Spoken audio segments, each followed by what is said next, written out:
എന്താണ് എന്ത് പറ്റി? അടിയോടടി. അടിയോ? ആര് തമ്മിൽ? നിന്ന് വലിക്കാതെ കാര്യം പറ.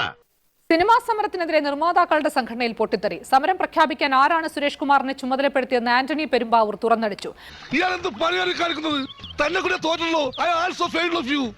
തലയെന്താണോ പിണ്ണാക്കാണോ? ഇപ്പതേ അവരെ പോയി വെല്ലുവിളിച്ച് വന്നിരിക്കുന്നു.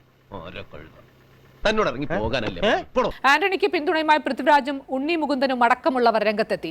കൈകോർത്ത് വന്നവനും നിന്നവനും ഒന്നായപ്പോ ഒരു കാര്യം ഉറപ്പ്, ഞാൻ തന്നെ വില്ല. എന്നാൽ സമരവുമായി മുന്നോട്ടു പോകുമെന്നും ആന്റണി പെരുമ്പാവൂർ സിനിമ കണ്ടു തുടങ്ങിയപ്പോൾ സിനിമ എടുത്ത ആളാണ് താനെന്നും ജി സുരേഷ് കുമാർ തിരിച്ചടിച്ചു.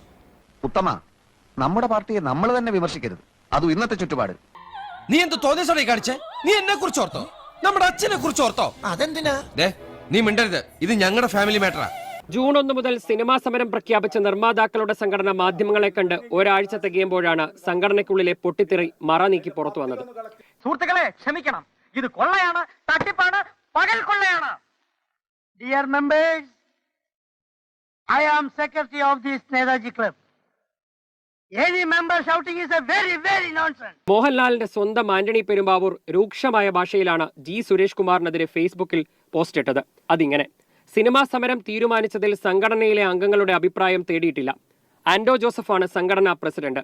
അങ്ങനെയിരിക്കെ സുരേഷ് കുമാറിനെ സമരം പ്രഖ്യാപിക്കാൻ ആരും ചുമതലപ്പെടുത്തിയിട്ടില്ല. അപ്പൊ എന്റെ വിധി കണ്ടത്തിൽ ഇറങ്ങില്ല. ഇല്ല. സുരേഷ് കുമാറിന്റെ നീക്കം മറ്റ് സംഘടനകളുടെ സമ്മർദ്ദത്താലാവാം. 100 കോടി ക്ലബിൽ കയറിയ സിനിമകളെ സുരേഷ് കുമാർ പരിഹസിച്ചു. കൊക്കിലൊതുങ്ങുന്നേ കൊത്താവും മോനെ.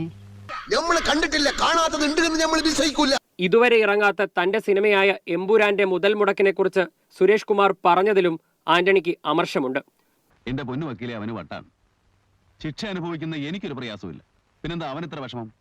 ഇവിടെ ഇരിക്കേണ്ട ഞാൻ ഇവിടെ ഇരുന്നില്ലെങ്കിൽ അവിടെ പട്ടി കയറിയിരുന്ന് ഇറങ്ങി. ആന്റണിക്ക് പിന്തുണയുമായി പൃഥ്വിരാജും ഉണ്ണി മുകുന്ദനും അജു വർഗീസും പോസ്റ്റ് ഷെയർ ചെയ്തു. സംവിധായകൻ വിനയനും സുരേഷ് കുമാറിന്റെ വാക്കുകൾ തള്ളി രംഗത്ത് വന്നു.